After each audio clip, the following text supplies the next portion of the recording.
राधे राधे श्री हरिवंश महाराज जी। महाराज जी, संसारिक जीवन यापन करते हुए, मोह माया में जीते हुए और चकाचौंध की लाइफ जीते हुए भी हम क्या भगवत प्राप्ति कर सकते हैं।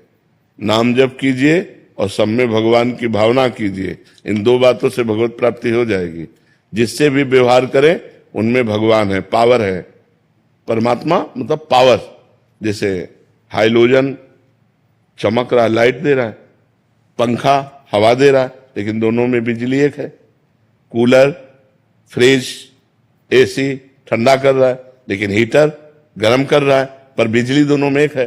तो हम अच्छे या बुरे दोनों प्रकार के मनुष्यों में एक ही परमात्मा को देखें। जड़ या चैतन्य दोनों प्रकार के जीवों में एक ही परमात्मा को देखें और नाम जप करें, भगवत प्राप्ति हो जाएगी। पर है कठिन, है कठिन। जो हमको गाली दे रहा है उसमें हम भगवान को देख सकते हैं क्या? जो अनुकूल चल रहा है उस पे तो भगवान को देख सकते हैं, लेकिन जो प्रतिकूल चल रहा है उस पे भगवान को नहीं देख सकते। पहले मैं ऐसे लोगों से नफरत करने लगती थी जो मेरे साथ बुरा व्यवहार करते थे, लेकिन आपके वाणी सुनने के बाद मैंने जिनसे मेरी नफरत थी, मैं उनके लिए भी अच्छी चीजें मांगती हूँ कि भगवान उनको सद्बुद्धि प्रदान करें, भगवान उनको स्वस्थ रखें, भगवान सुखी रखें। ऐसी भावना करोगी तो मंगल में तुम्हारा भाव पवित्र होना शुरू हो जाएगा। और नाम जप जरूर कीजिए, नाम जप के द्वारा ही भगवत प्राप्ति होती है। डॉक्टर पंकज शुक्ला जी। राधा वल्लभ श्री हरि। राधे राधे महाराज जी। गुरुदेव, आर्त भाव क्या है? क्या इसके भी प्रकार हैं? क्या आर्त भाव भी? आर्त भाव का मतलब होता है संकट निवृत्ति। आर्त भाव, जो हम संकट में हैं तो उसकी निवृत्ति के लिए जो हम पुकार करते हैं भगवान से, उसे आर्त भाव कहते हैं। वो कई प्रकार की संकट निवृत्ति हो सकती है। शारीरिक संकट निवृत्ति, मानसिक संकट निवृत्ति, आर्थिक, सामाजिक, बहुत प्रकार के संकट हैं। संकटों का तो जाल बिछा हुआ है। संकट निवृत्ति के भाव में भगवान को पुकारना आर्त भाव कहते हैं, कि हमारा ये संकट दूर हो जाए। जैसे द्रौपदी ने आर्त भाव से पुकारा अपने शरीर रक्षा के लिए कि हमारे शरीर से वस्त्र न जाए। गजेंद्र ने आर्त भाव से पुकारा कि हमारा जीवन बच जाए। ऐसे कई प्रकार के संकट हैं और उनकी निवृत्ति के लिए पुकारना आर्त भाव कहा जाता है। उनको पाने के लिए श्री जी मिल जाओ। हाँ, उनके पाने के लिए भी आर्त भाव से पुकारा जाता है कि प्रभु मेरे में सामर्थ्य नहीं है कि मैं काम विजयी हो सकूं, क्रोध विजयी हो सकूं या निरंतर भजन कर सकूं। नाथ, आपकी कृपा से आपकी प्राप्ति हो सकती है। हे भगवान, हम पर कृपा करो। और वो आर्त भाव से रोता है तो इसे भी भगवान की आर्त भाव प्राप्ति के लिए हो जाता है। ये भगवान की प्राप्ति के लिए आर्त भाव हो जाता है। गुरुदेव, रोज रात को कई वर्षों से रोज रात को बैठता हूँ कि आज तो प्रभु को पाके। हाँ बिल्कुल, लेकिन अभी कनेक्शन सही नहीं मिल पा रहा। हमारा जो मन का कनेक्शन है अभी सही नहीं मिल पा रहा। अभी हमको कहीं ना कहीं कोई न कोई भोग प्रिय लग रहा है, अभी कोई न कोई शरीर प्रिय लग रहा है, कुछ न कुछ अच्छा लग रहा है।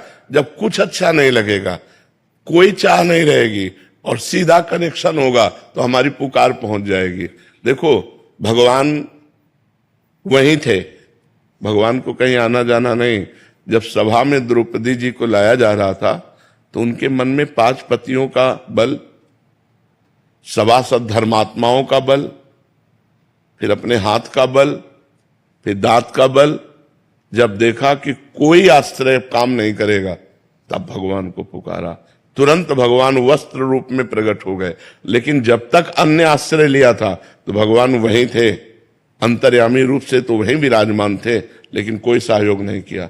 तो हम रोज रोएं और रोते रोते कभी ऐसा रोना आ जाए हृदय से कि अब तो जिया नहीं जाएगा भगवान के बिना, तो वो कनेक्शन हो जाएगा।